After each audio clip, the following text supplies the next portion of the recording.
Құдай болса пайғамбарымыздың сақалын көргені, мұртын сақалын көргені кетіп жатыр.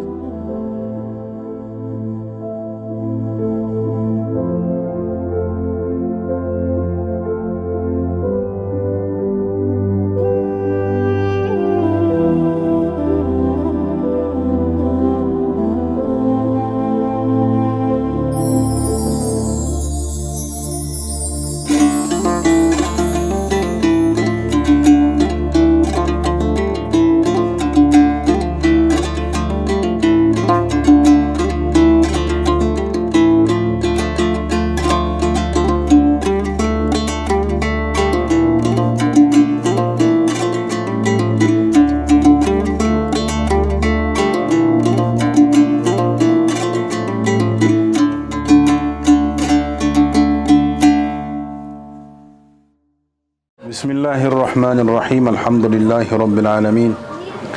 Vessalatu vesselamu ala aşrafil mursalin. Seyyidina Muhammed ve ala alihi ve sahbihi ecma'in.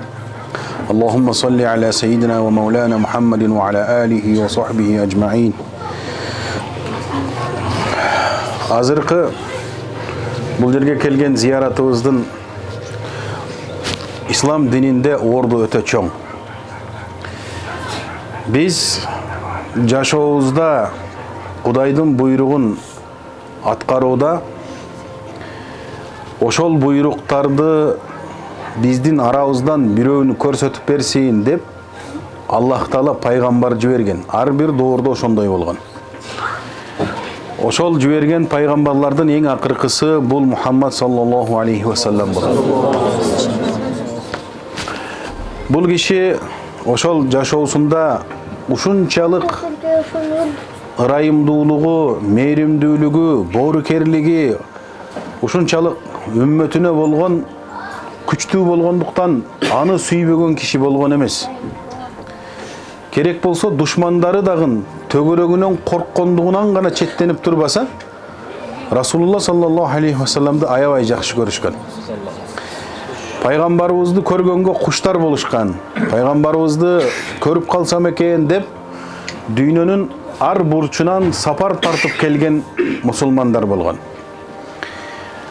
Ошол пайгамбарыбыз саллаллаху алейхи ва салламдын жүргөн тарыхында ал киши качан бир ушул пайгамбар болгонго чейин эле ал кишини Алла Таала ал кишинин көлөкөсү жерге түшүп калса, ал көлөкөнү адамдар ошол жерди тебелеп калат деп үстүнө бир булутту дайым дайындап койгон. Дайым үстүндө бир булут пайгамбарыбыздын көлөкөсүн жерге түшүрбөй жаап жүргөн. Мына ушул башкаларга ушул киши пайгамбар китепте келгени, буга чейинки китептерде айтылып аткан акыркы пайгамбар келет дегени ушул киши болот деп анык билишкен. Мына ошондуктан үстүнөн көлөкө кылып, көлөкөсүн жерге тийгизбей алып жүргөн Алла Таала. Кийин пайгамбарыбызга рисалат берилип, пайгамбарыбыз пайгамбарчылык вазифасын моюнга алганда төгөрөгүнө адамдар топтолуп, пайгамбарыбызга ушунчалык махабат, сүйүү, ашыктык пайда болгон. Ошондуктан пайгамбарыбыздын эмнеси болсо туураганга аракет кылышкан. Кала берсе пайгамбарыбыздын ошол кайсы бир жерде басып баратканына чейин туурашкан. Пайгамбарыбыз бир жерде мындай бир нерсени айланып өтсө, ошол чукурду да айланып өткөнгө чейин туурашкан. Аттап өтүп кетсе деле болот эле. Кээ бир дарактан эңкейип өтсө, ошол дарактан бою кыска адамдар да эңкейип өткөн. Эмнеге пайгамбарды ээрчип калайын деп. Пайгамбарыбыз саллаллаху алейхи ва саллям бизге үлгү катары жиберилген. Ошол жиберилген пайгамбарыбызды биз бардык жагынан ээрчигенге аракет кылабыз. Андан пайгамбарыбыздан калган бардык нерсени биз табаррук деп билебиз. Пайгамбарыбыз чачын алган кезде ким чачын алса, ошол чачты таркаттырып жиберчү. Тырмагын алса, тырмагын таркаттырып жиберчү. Пайгамбарыбыздын эгер ошол адамзатка ылайыктуу болгон нерсе, эч кандай адамга бир кемчилик келтирбей турган адаттар бар. Адам жейт, уктайт, башка кылат. Ушулардын бардыгын кылчу. Пайгамбарыбыз түкүргөн кезде пайгамбарыбыздын түкүрөгүн да жерге жеткирген эмес сахабалар. Алып туруп, шубап, бетине сүртүп, көзүнө сүртүп ошентип калышкан. Мына бул азыркы көргөн бул пайгамбарыбыздын сакалынын тал чачы болуп атат ошол. Сакалыдан ошентип биз азыр келип көрдүк. Эми пайгамбарыбыздын сакалын көрөбүзбү, тырмагын көрөбүзбү, пайгамбарды көргөн менен бирдей болот. Мына ушунчалык чоң шарапатка, чоң улуу ишке себепчи болгон устазыбыз Шейх Ахмадка Аллах разы болсун. Ушул бизге ушунчалык улуг ишти бизге ыра көрдү. Мына ошону көрдүк. Азыр ушул тапта биз эмне кылышыбыз керек? Пайгамбарга салават айтып бул ишти баштадык. Азыр көрдүк. Эми азыр эмне дуа кылсак кабыл болот. Азыр Алла Таала бизден парданы көтөрдү. Азыр бир Расулулланы көргөн адамдар болуп турабыз. Эми биз эмне дуа кылсак Кудай Таала кабыл кылат. Эми биз ушул жерде биз Кудай Тааладан амал кыла турган илим сурап калалы. Амал кыла турган илим сурап калалы. Бизге илим пайдалуу илим болсун. Дүйнөбүзгө, акыретибизге. Ошону сурап калалы. Ата-энебизге ден соолук сурап калалы. Мамлекетибизге, бул жашап аткан мамлекетибизге тынчылык сурап калалы. Деги бардык нерсени сурасак бүгүн боло турган, кабыл боло турган түндө турабыз. Кадыр түн кечелеринде турабыз, Лейлатул Кадыр кечелеринде. Рамазан айларында турабыз. Рамазан айында турган кылынган дуалардын өзү пардасы жок болот эле. Биз эми азыр Расулулланын сакалын көрдүк. Расулулланын өзүн көргөндөй болуп турган учурубузда турабыз. Ошондуктан дуа кылганды унутпайлы. Ахиру дауана анил хамдулиллахи rabbil alamin.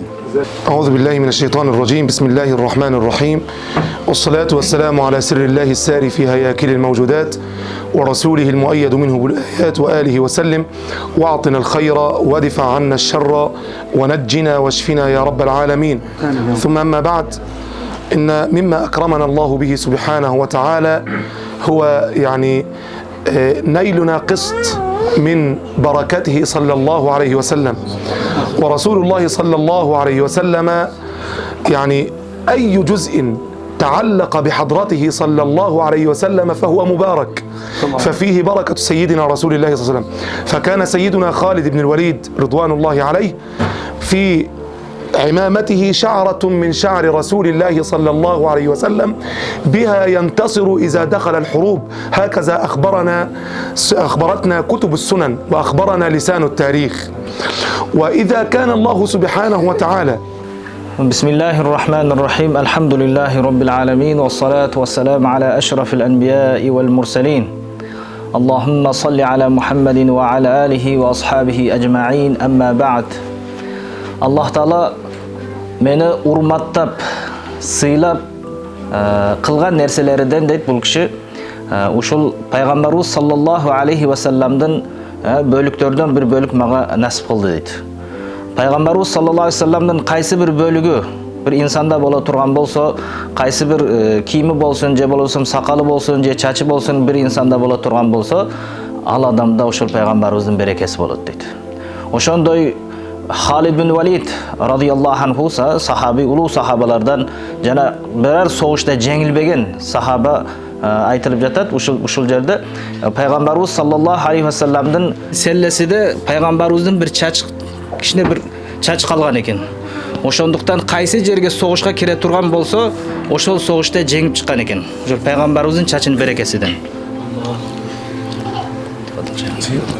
فقد كان سيدنا محمد النبهاني رضوان الله عليه وأرضاه قد قرأ في كتب السيرة في كتب السنن عن وصف نعل حضرة النبي صلى الله عليه وسلم وشكله، فبدأ يرسم هذا النعل، يرسم شكل النعل الشريف، يرسم شكل القدم الشريف، ويحملها تبركا بصاحب النعل وصاحب القدم صلى الله عليه وسلم. ثم كتب أقوال، لأن سيدنا عبد الله بن مسعود كانت وظيفته هو خادم نعل سيدنا رسول الله صلى الله عليه وسلم، فكتب: إني رسمت مثال نعل المصطفى لأكون في الكونين تحت ظلاله، فاز ابن مسعود بخدمة نعله وأنا السعيد بخدمتي لمثاله صلى الله عليه وسلم. فكل من تعلق بسيدنا رسول الله بأثره بمثال أثره برائحته فهو السعيد في الدنيا والآخرة. Ошол Muhammad Nabhani degan bir olim, ошол payg'ambarimiz sallallohu alayhi vasallamning sirasidan, Shama'il Muhammadiya bo'lgan kitoblardan payg'ambarimizning but kiyimi, na'lini, but kiyimini ko'rib, ошол qanday suratda bo'lishligini ko'rib chizgan ekan al kishi. Payg'ambarimizning ошол chizib, aning payg'ambarimizning butini ошол yerdan suratlab, o'shanda chizib, o'zining janida doim olib yurgan ekan. O'sha chizib o'zining janida olib, birga qo'shib yurgan ekan. Sebab payg'ambarimiz sallallohu alayhi vasallamning qanday bir nersasiga baylanisha turgan bo'lsangiz, al payg'ambarimizning o'sha but kiyimini chizib o'zingiz bilan olasizmi? Je bo'lmasam, hozirgiday bir payg'ambarimizning baylanishgan qanday siz payg'ambar sunnati bo'lsin, o'shanda qilib baylanishsangiz, sizdan bir baraka bo'ladi deydi. وقد أكرمنا الله سبحانه وتعالى قبل عامين في يوم 29 من شهر يناير لعام 2019 بتقبيل يد الشيخ محمد مولانا الشيخ محمد عادل الرباني خليفة مولانا الشيخ محمد ناظم عادل الحقاني على الطريقة النقشبندية في تركيا، وهو قد أعطانا هذا السند بالشعرة الشريفة من مولانا الشيخ محمد عادل، من مولانا الشيخ ناظم، من مولانا الشيخ محمد زاهد الكوثري، من مولانا السلطان عبد الحميد خان الثاني، ومنهم إلى سيدنا رسول الله صلى الله عليه وسلم. وقد كان هذا في ليلة 29 من شهر يناير لعام 2019، فلله الحمد والمنة علينا وعليكم وعلى جميع المسلمين، وكل عام سيد وأنتم بكل خير. احضروا النسب سيدي، احضروا. Sanat. Hozir sanatda olib kelayotgan o'sha 2019-yanvarda bu kishi o'sha yerga nasib qilib, bu kishidagi o'sha Naqshbandiya tariqasida bor o'sha yerga qo'l berib, ushul joqdan nasib qilib olib kelibdi. Hozir bizga o'sha sinjirani ko'rsatayotgan, inshaalloh hozir olib keladi inshaalloh. Payg'ambarimizning saqalidan kechini ushul berib, shuni biz hozir ziyoratga kelib turamiz. Ushul sanat muttasil ekan. İnşallah. Barakallahu fikum şeyh.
سيدنا محمد النبي الأمي وعلى آله وصحبه وسلم. اللهم صل على سيدنا محمد النبي الأمي وعلى آله وصحبه وسلم. اللهم صل على سيدنا محمد النبي الأمي وعلى آله وصحبه وسلم. اللهم صل على سيدنا محمد النبي الأمي وعلى آله وصحبه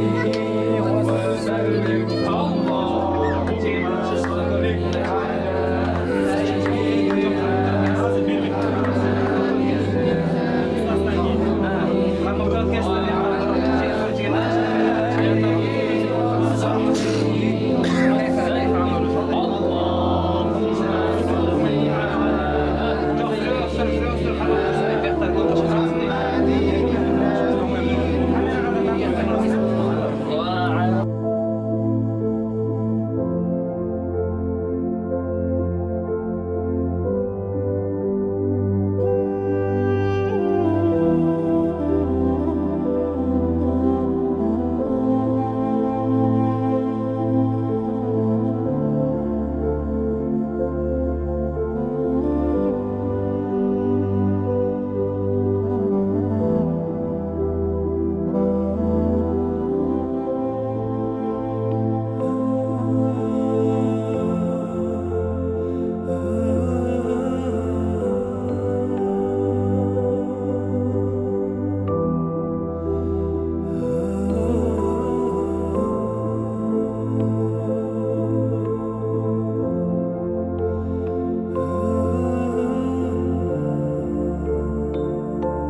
محمد وآله وسلم واعطنا الخير وادفع عنا الشر ونجنا واشفنا يا رب العالمين. ربنا لا تزغ قلوبنا بعد إذ هديتنا وهب لنا من لدنك رحمة إنك أنت الوهاب. اللهم إنك عفو كريم تحب العفو فاعف عنا. اللهم إنا نسألك العفو والعافية في الدين والدنيا والآخرة يا رب العالمين. اللهم اغفر ذنوبنا واستر عيوبنا واشرح صدورنا ونجح مقاصدنا ويسر مطالبنا. اللهم احشرنا في زمرة حبيبك المصطفى واجعلنا تحت لوائه ولواء أصحابه يا رب العالمين. اللهم اسقنا من يده الشريفة شربة هنية مرية لا نظمأ بعدها أبدا يا رب العالمين. اللهم أكرمنا بكرم القرآن وأعظم أجرنا بحرمة القرآن وشرفنا بشرف القرآن واغفر لنا ذنوبنا بنور القرآن وأسعدنا بسعادة القرآن واحفظنا واحفظ أولادنا وبلادنا وديارنا وسائر بلاد المسلمين بحرمة القرآن العظيم وبحرمة سيد المرسلين. اللهم اجعلنا من أهل ليلة القدر يا كريم. اللهم اجعلنا ممن نظرت إليهم فجعلتهم من عبادك الأخيار وجعلتهم من عبادك الأبرار وجعلتهم من عبادك المجتبين بحرمة سيد المرسلين. سبحان ربك رب العزة عما يصفون وسلام على المرسلين والحمد لله رب العالمين. بسم الله الرحمن الرحيم. О жараткан Кудайым, ушул пайгамбарыбыз саллаллаху алейхи ва салламдын урматына биздин дуаларыбызды кабыл кылгын. Allah Taala bizlerden günahımızı keçirgin. Bizden ata-enelerimizden günahlarını keçirgin. Ustazlarımızdan günahlarını keçirgin. Allah'ım bizge hidayet bergin. Şermende kılbagın. Eki düğüne baktılığı kılgın. Allah'ım bizde imanımızı bakıvat kılgın. Allah'ım bizge eki düğüne baktılığılık bergin. Amin. Allah Taala bizden canımızda alarda la ilahe illallah Muhammedur Resulullah kelimesini aytığı menen canımızda algın. Allah'ım uşul okuyan talabalarga laduni ilim bergin. Faydalı ilim bergin. Uşul baldardı Kırgızstan'a, dünya yüzüne dinde tarqatqanға sebepçi kılgın. Bulardın ata-enelerinde sebepçi kılgın. Bulardın ata-enelerinde günahlarını keçirgin. Asmandan жерден kelgen balayelerden saktagın. Allah Taala Misir mamleketibizge, Kırgızstan mamleketibizge Huday Taala tınçılık, amançılık bergin. Bul jaktın başçılarına, bizdin başçılarımızga tuğra pikir bergin.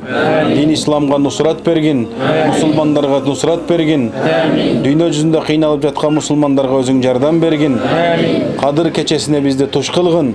Tutkan rozalarımızды kabul kılgın. Kıyamet gününe varganda Peygamberimiz sallallahu aleyhi ve sellem'den şefaatından nasip kılgın. Ve sallallahu ve sellem ala hayri halqihi Muhammed ve ala alihi ve sahbihi ecma'in birahmetike ya rahmet.